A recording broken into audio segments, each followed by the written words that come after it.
కల్కి 2898 cinema Kashi, complex, Shambhala అనే 3 ప్రపంచాల మధ్య అత్యంత ఆసక్తికరంగా సాగే స్టోరీ అన్నారు డైరెక్టర్ నాగాశ్విన్. కల్కి 2898 మూవీ ప్రీ రిలీజ్ ఈవెంట్ ముంబైలో ఘనంగా జరిగింది. కల్కిలో ఉన్న బిగ్ కాస్టింగ్ అందరూ ఈ ఈవెంట్ లో పాల్గొన్నారు. ఎంతో ఘనంగా జరిగిన ఈ ప్రీ రిలీజ్ ఈవెంట్ కు టాలీవుడ్ హీరో రానా హోస్ట్ గా వ్యవహరించారు. ఈ ఈవెంట్ లో ఓ బిగ్ టికెట్ ను లాంచ్ చేయగా ఆ టికెట్ ను బాలీవుడ్ సూపర్ స్టార్ అమితాబ్ కొన్నారు. ఆ తర్వాత కమల్ హాసన్ కు ఆ టికెట్ ను గిఫ్ట్ గా ఇచ్చారు. ఇలా ఎన్నో ఇంట్రెస్టింగ్ విషయాలతో ఎంతో ఘనంగా జరిగిన ఈవెంట్ లో కల్కి 2898 స్టోరీ గురించి నాగాశ్విన్ అద్భుతంగా మాట్లాడారు. ఇప్పుడు తను చెప్పిన కల్కి కథ గురించి మూవీ లవర్స్ చర్చించుకుంటున్నారు.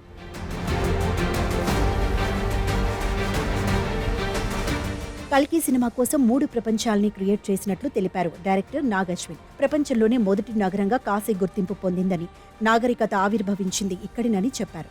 అలాంటి గొప్ప నగరం కాశీ అని, ఒకవేళ ఇదే చివరి నగరమైతే ఎలా ఉంటుందా అనే ఆలోచనలోంచి పుట్టిందే కల్కి అన్నారు నాగాశ్విన్.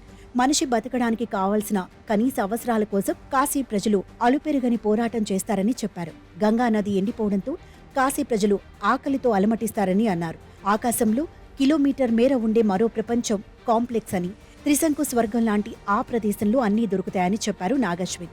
నీరు, ఆహారం, పచ్చదనం, ఆరోగ్యం అన్నీ కాశీకి పూర్తి వైరుధ్యమైన ప్రపంచమని చెప్పారు నాగాశ్విన్. కాశీ నుంచి కాంప్లెక్స్ లోకి అడుగు పెట్టడానికి మనుషులు చేసే ప్రయత్నాలు, సాహసాలు సినిమాలో చూడొచ్చని అన్నారు. ప్రపంచంలోకెల్లా అతిపెద్ద శరణార్థి క్యాంప్ శంబాలా కాంప్లెక్స్ వాసులు చేసే దాడుల నుంచి తప్పించుకోవడానికి ప్రపంచంలోని పలు సంస్కృతులు, మతాల శరణార్థులు తలదాచుకునే రహస్య ప్రపంచమిదే. కల్కి ఇక్కడే ఉద్భవిస్తాడు. కాంప్లెక్స్ వాసులతో పోరాటం అక్కడి నుంచే కొనసాగుతూ ఉంటుంది అన్నారు డైరెక్టర్ నాగాశ్విన్. ఇలా ఎన్నో అంచనాల మధ్య వస్తున్న కల్కి 2898 ఏడీ మూవీ జూన్ 27న గ్రాండ్ గా రిలీజ్ కానుంది.